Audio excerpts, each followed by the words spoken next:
Bonjour amis auditeurs, bienvenue sur le plateau de Parlons peu, parlons bien. Nous sommes samedi 19 septembre 2015 et pour cette 50e émission exceptionnelle, nous recevons 4 invités de marque et c'est la tradition ici même, 2 hommes et 2 femmes avec qui nous allons partager à la fois leur expérience, leurs actualités, leur activité. Et donc je m'en vais donc vous les présenter sans plus tarder. Nous sommes honorés d'accueillir aujourd'hui Ousmane Kaba, journaliste, consultant média. Il a travaillé durant plusieurs années auprès du secrétaire général, ou en tout cas de son représentant en Centrafrique. Nous allons avec lui évoquer la question liée à la place des médias dans les conflits. Ousmane Kaba, bonjour. Bonjour. Merci de nous faire l'honneur d'être là. Nous sommes également honorés de la présence de Sylvie de Boisfleury, présidente fondatrice de Net Info TV, présidente de Aferca. Elle est également à l'origine de la création de 3A Télésu et Africa 24. Sylvie de Boisfleury, bonjour. Bonjour. Merci de nous faire l'honneur d'être présent également parmi nous. Nous accueillons un visage bien connu de Radio Beauté, puisqu'il s'agit d'Amouna, blogueuse, webmarketeur, public relations, organisatrice d'événements. Ça tombe très bien parce qu'elle est à l'heure actuelle en train de promouvoir la 5e édition du festival Rions Ensemble contre le racisme. Ce sera à Charleroi, mardi 29 septembre prochain. Amouna, bonjour. Bonjour, cher Henri. Merci d'être là. Et nous accueillons avec très grand bonheur et plaisir notre ami Razi Rastabob. Il est musicien, auteur, compositeur, mais également animateur socio-culturel. Razi Rastabob, bonjour. Bonjour. Nous n'oublions pas évidemment à la régie, celui grâce à qui nous sommes là aujourd'hui, Jean-Jacques Bell, concepteur de Radio Beauté. Et nous saluons également la présence ce matin au sein de notre public, de nos plus fidèles auditeurs. Je me tourne vers vous, Ousmane Kaba. J'ai eu beaucoup de mal avec votre CV parce que, il est assez long, il faut bien le dire. Alors, entre vos débuts, dans les médias, vous avez travaillé pendant quelques années à la DG8 de la Commission européenne. Vous êtes entré ensuite à TV5, où on se souvient de vos émissions Reflet Sud. Et puis, vous intégrez le système des Nations Unies, où vous allez travailler auprès du représentant spécial du secrétaire général, notamment en Centrafrique, et ce pendant quelques années. Vous avez également été au Rwanda, en RDC. On va s'arrêter là. Oui. Mais on va faire connaissance par contre. Alors, Ousmane Kaba, cette passion d'abord pour les médias remonte à très loin.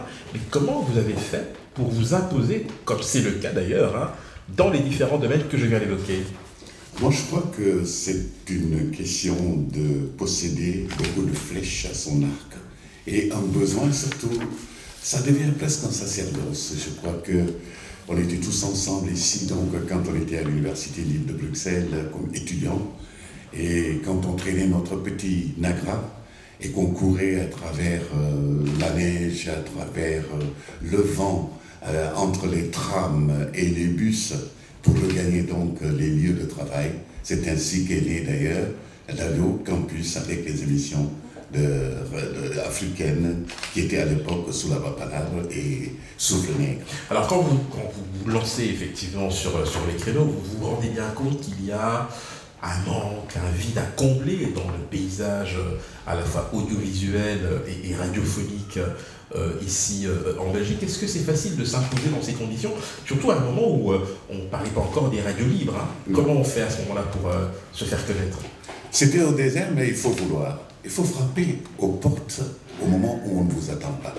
Je crois que c'est ça. Quand on dit que c'est l'occasion qui fait le larron, je crois que ça c'est une étiquette qui doit être collée à quiconque veut faire des médias, qu'il soit journaliste, qu'il soit animateur, qu'il soit membre des médias, c'est-à-dire vouloir à chaque fois rendre compte, même si l'interlocuteur que vous avez en face de vous n'est pas toujours prêt à vous recevoir. C'est à vous de l'amener vers cela. C'est comme un peu, on est des pédagogues. Et dans la pédagogie, c'est cette redondance, frapper à chaque fois sur le même clou jusqu'à ce qu'il puisse s'enfoncer et comme ça obtenir au moins quelques instants de ce que l'on veut. Et que ce soit en presse écrite, que ce soit en presse audiovisuelle, je crois que c'est le même principe. Et de là-bas, passer maintenant comme conseiller spécial du représentant du secrétaire général des Nations Unies et conseiller politique donc au sein d'une mission de maintien de la paix, c'est le même geste qui continue en fait. C'est ce que l'on a acquis comme arme, comme besoin, quand on était journaliste, que l'on va maintenant déployer sur le terrain en face d'une masse beaucoup plus grande. Parce que là, on est en face de plusieurs formes d'autorité et de personnes. Il y a les autorités en face donc, qui dirigent, mais il y a donc cette population en besoin terrible qui, eux, pensent que vous allez régler leurs problèmes, et ce qui n'est pas toujours le cas. Alors, Cédric Boisfleury, taper sur un coup, ça vous connaît, il faut bien le dire. Avec votre complice et ami Pierre Bedou, vous êtes à l'origine de la création de 3 ateliers sud, mais également d'Africa 24. Vous avez suivi une formation universitaire à la Sorbonne, ça ne s'invente pas.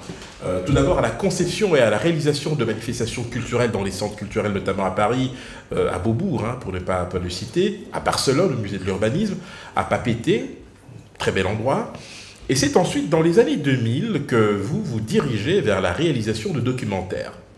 Vous croisez donc votre complice et associé de toujours, et là, ça va être l'explosion au fond, parce que vous rencontrez l'Afrique. Racontez-nous. En fait, c'est vrai qu'avec le parcours que vous venez de décrire, on pourrait penser qu'il est assez hétéroclite, mais quand même, depuis mon plus jeune âge, j'ai une passion qui est l'image. Et appréhender l'image dans toute sa beauté, dans toute sa qualité, et voilà. C'est vrai qu'au moment où je rencontre Pierre Bedou, j'arrive à la fin d'un parcours et j'avais vraiment une envie de monter des documentaires. Donc à l'époque, je ne connaissais absolument pas le continent africain, mais dans mes recherches, il s'est trouvé qu'en effet, j'ai fait une vraie rencontre, cette rencontre avec Pierre Bedou, qui rapidement a compris que j'avais le sens de l'image, parce que justement, j'avais travaillé cette image, cette notion de l'image, et finalement, dans ce qu'il existait à l'époque comme média africain, il y avait une perte de qualité au niveau de l'image. Parce que, alors que l'Afrique avait été totalement performante dans la production d'images, elle avait perdu ce savoir-faire parce que l'Occident avait proposé des images toutes faites. Et face à la facilité, on a remplacé, au lieu de faire des images, on a pris les images que les autres faisaient. Donc il y avait une perte de savoir, et en plus, il y avait du coup une grande frustration, je pense, pour les différents pays africains, de ne pas avoir de médias qui pouvaient diffuser à l'international et qui étaient différents de TV5 Monde. Alors précisément, c'est cette logique qui sous-tend d'une certaine manière la création de Netinfo TV. C'est une plateforme de vidéo à la demande. Alors pour ceux qui nous écoutent, quel en est le principe ? En fait, le principe, c'est vrai que sur Internet, on voit énormément de choses, notamment parce qu'il y a un outil qui est mis à disposition qui est YouTube. Mais sur YouTube, c'est quelque chose de totalement ouvert, et finalement, lorsque vous naviguez dans YouTube, c'est les vidéos qui viennent à vous. Nous, ce qu'on voulait pour défendre cette Afrique émergente dont on parle, pour aussi faire en sorte que le continent africain ait sa propre voix à travers le monde, parce qu'aujourd'hui les frontières s'abattent, on le voit encore aujourd'hui, il suffit qu'un pays entier décide de migrer que vous ne pourrez pas l'arrêter. Donc nous, ce que l'on souhaite en mettant en place cette plateforme netinfo.tv, c'était vraiment de proposer par l'image un regard du continent africain, à la fois un regard sur ce qu'il est, et à la fois un regard de ce continent africain qui existe sur ce qu'il y a ailleurs. C'est un double regard. Et pour cela, on ne s'est pas limité aussi à des secteurs. On parle aussi bien politique, économie, culture, sport. Mais c'est vrai que l'on a quand même un domaine de prédilection, c'est l'économie. Parce que ce continent qui est toujours croissant, les pronostics, c'est qu'à peu près dans un siècle, le continent africain sera le continent le plus peuplé du monde, avec 4,4 milliards d'habitants. Donc il y a des enjeux qui sont absolument colossaux.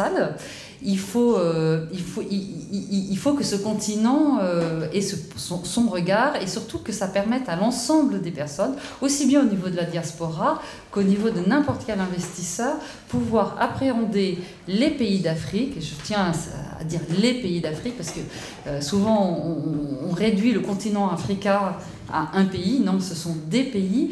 Et ces pays-là, on peut lire beaucoup de choses sur ces pays, mais voir par l'image est quelque chose de totalement différent. Et là encore, et ça rejoint mon parcours depuis le départ, des images, avec des images de qualité, avec des analyses diverses, aussi bien positives que négatives, mais surtout des images avec un discours constructif, quel que soit le bien ou le mal que l'on peut constater sur le continent africain comme à travers tout le monde. On aura effectivement l'occasion d'approfondir la question. Vous parliez de regard, d'image. En termes de regard, le regard d'Amouna, plus affûté que jamais, très inspiré d'ailleurs, spécialiste de l'image aussi, hein. Je ne suis pas modeste, c'est exactement cela. Ça vous a permis effectivement aujourd'hui d'avoir la responsabilité de promouvoir ce festival Rions ensemble contre le racisme. Je rappelle, hein, c'est le 29 septembre à Charleroi, à l'initiative de l'ASBL Soleil Levant, créé par Caleb Djamani. Cette année, le parrain est Youssoufa. Alors, pour la petite histoire, oui, vous avez réussi à le convaincre. Comment vous avez fait? J'ai pas vraiment... Bonjour, excusez-moi. J'ai pas eu à le convaincre vraiment, parce que je connais son entourage, et on a des amis en commun. Et dès que j'ai abordé le sujet, j'ai été le voir et j'ai exposé en fait le sujet et il est tout à fait d'accord dès le départ. D'accord. Et c'est le concept qui l'a séduit. D'abord, c'est vrai qu'il y a eu une rencontre avec l'organisateur, on le rappelle, à Caleb Djamani, qui avait déjà lancé ce festival il y a de cela quelques années. Ce n'est pas un hasard s'il s'est tourné vers vous, car vous avez aussi votre réputation qui vous précède. C'est un peu grâce à vous aussi. Hein, bon, vous trahissez un secret, mais c'est avez... Alors, qu'est-ce qu'on se dit à ce moment-là? On se dit, voilà, il y a une grosse machine qui vous tombe sur les bras. On commence par où? Comment? Je dis jamais... Pour moi, l'impossible n'existe pas. Donc, quand il s'est adressé à moi avec ce sujet, avec ce festival international, quand même, il faut le préciser, parce qu'on a des invités qui viennent un peu partout du monde entier. Mais on va rappeler quand même, les grosses têtes d'affiche cette année, qui sont-elles? Alors, donc, je vais reprendre comme ça, j'oublie personne. Il y a Tatiana Rojo, plus connue sur le nom de Amoutati, James Dino, Ben Amidou, Zaza, Rosalie qui vient du Québec, Nidal Sadi, Talib, Luc Spada, Isabelle Nacello, et donc comme vous l'avez dit, Youssoufa c'est notre parrain, et on a d'autres artistes qui seront parmi nous comme invités d'honneur, y compris Mokobe, Badi, Sanso, il y a donc quelques hommes politiques qui vont être présents aussi. Donc, voilà. Alors le festival sera inauguré officiellement, en tout cas son ouverture est prévue pour le 29 septembre à 19h. Par contre le matin il y a une conférence pédagogique, racontez-nous. Donc le festival se déroule en fait sur une journée, on a la matinée pour la conférence pédagogique, et là on se déplace dans une école pour aborder une question, quel est notre regard vis-à-vis du racisme et la discrimination.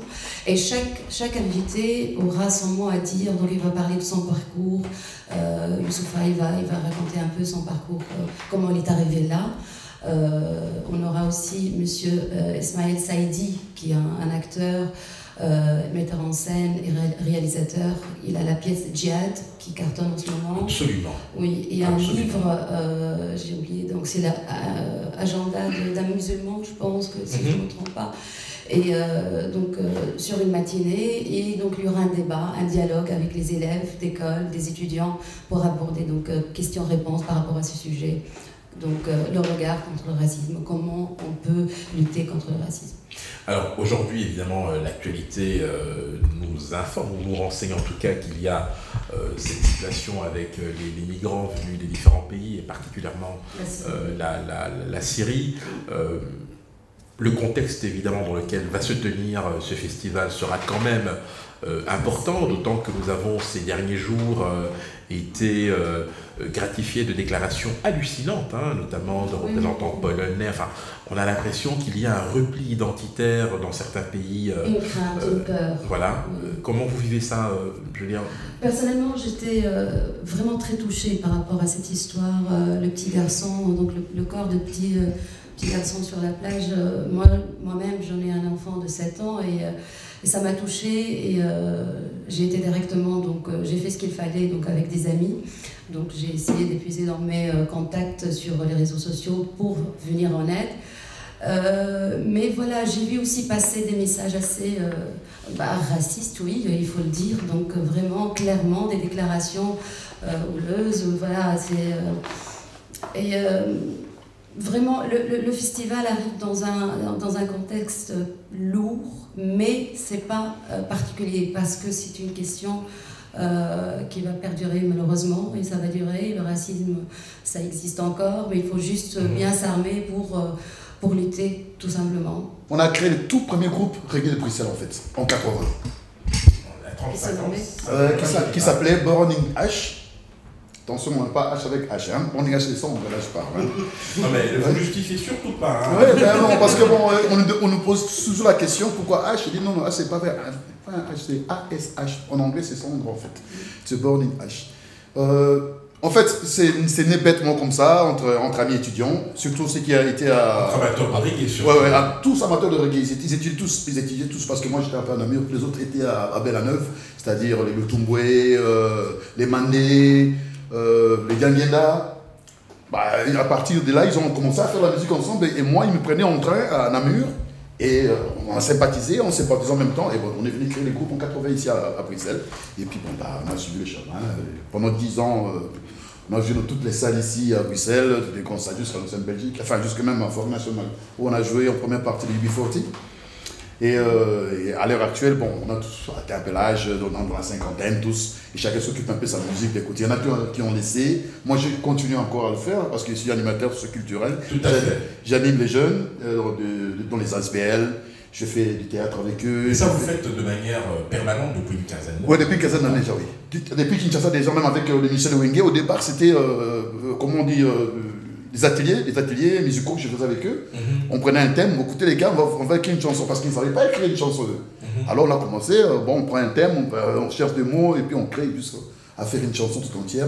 Et une chanson qui est née comme ça, qui est sortie sur l'album, c'est la chanson Jojo Gonda, je crois, qui est sortie de l'album Pétagon de Wenge. C'est une chanson qui a été composée entre moi et 4 ou 5 musiciens de Wenge d'un coup comme ça, et c'était vraiment quelque chose de réussi. Alors, votre regard aujourd'hui sur la musique, alors le reggae, on le sait, c'est votre dada, c'est le passion d'une vie. Ouais. Est-ce que c'est un genre qui est tombé en désuétude ou pas, d'après vous? Je n'ai pas compris la question. Est-ce que le reggae est toujours un genre très prisé ou bien il est tombé en désuétude? Mais le reggae, on le joue tous les jours. Hein. Le reggae, tous les grands artistes qu'on connaît, ils ont quelque part fait du reggae quelque part. Quoi. Parce que c'est une musique qui sort un peu de l'ordinaire. Pourquoi? Parce que bon, c'est une musique de plainte et qu'aujourd'hui, la plupart des gens ont redit cette plainte en joie. Tu vois, ce qui est bien, le reggae c'est gay, hein, tu vois. De toute façon, donc c'est un peu tout ça. Et le reggae, qu'est-ce que ça représente aujourd'hui? C'est comme le rock. C'est devenu une musique du monde, tout le monde peut le faire maintenant. Ce n'est plus à l'apanage des Jamaïcains eux-mêmes, tout le monde fait du reggae. Nous, on n'a pas été Jamaïcains, on était tous Congolais quand on a commencé à le faire. Les gens ne revenaient pas, ils disaient les Congolais qui font du reggae, c'est impossible. Ils font de la rumba et c'est le reggae.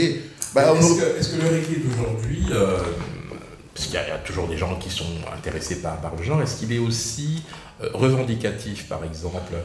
Et ça m'amène justement à cette dernière question, avant que nous passions à la pause. Est-ce que vous, aujourd'hui, en tant qu'animateur socioculturel, qui vous occupez des jeunes, au fond, est-ce que vous sentez chez ces jeunes une volonté de pouvoir dire des choses à travers le canal musical? Et si c'est le cas, comment vous, en tant qu'animateur socioculturel, vous pouvez les amener à y parvenir, en fait, à le faire? En fait, la jeunesse d'aujourd'hui, elle est plus revendicative que nous à l'époque où on était un tout petit peu censuré. Vu la façon qu'on grandissait, aujourd'hui, c'est pas la même chose. On n'avait pas d'internet, on n'avait pas accès à beaucoup de choses, ce qui fait qu'on ne savait pas trop se développer même culturellement. Donc, ce qui fait qu'aujourd'hui, ils ont tout, ils voient tout, ils voient la guerre, ils voient comme l'histoire du gamin qui couchait sur les sables, et tout, ils voient tout. Et ça révolte. Ça révolte. Et ça pousse quelqu'un à faire cette musique-là. Et la musique qui a commencé à faire la révolte, c'était le reggae à l'époque. Et puis, venait l'époque du rap. Ah, le rap, c'est une musique revendicative, le rap, déjà. Et aujourd'hui, où je vous parle, le rap s'est mélangé avec le reggae maintenant. Je crois que vous avez le fameux raga maintenant. C'est ce rap et le reggae. Ah oui, c'est ça, un mélange du rap. En fait, et puis tous les rappeurs, les 3 quarts des rappeurs américains, ils sont tous d'origine jamaïcaine, pratiquement. Tiens donc. Ah oui, la plupart d'eux. Alors, bon, vous avez certainement une actu, des projets, parce que bon, le reggae, on ne le quitte pas comme ça. On sait quand on y entre, mais on ne sait pas quand on en sort. Le grand projet qu'on a actuellement, c'est peut-être la première fois qu'on en parle à la radio, c'est que tous les anciens musiciens de Burning Ash, on a décidé de faire un album souvenir pendant 2 ans, parce qu'il y a beaucoup de chansons, on va essayer de tout enregistrer, et on a déjà commencé les enregistrements à Kinshasa avec Maestro Armand Diangenda, qui fait la musique classique à Kinshasa, avec voilà. Ceux qui ont suivi les émissions sur lui savent ce qu'il fait. Et il s'occupe des arrangements. Et je crois qu'au mois de décembre, je serai là-bas à Kinshasa déjà pour enregistrer 3-4 morceaux. Il y a déjà 2 morceaux qui sont j'ai ramenés ici. On va voir si on peut les comprendre. Mais c'est très bien, on aura l'occasion d'en reparler après la pause. On revient dans quelques instants. Voilà.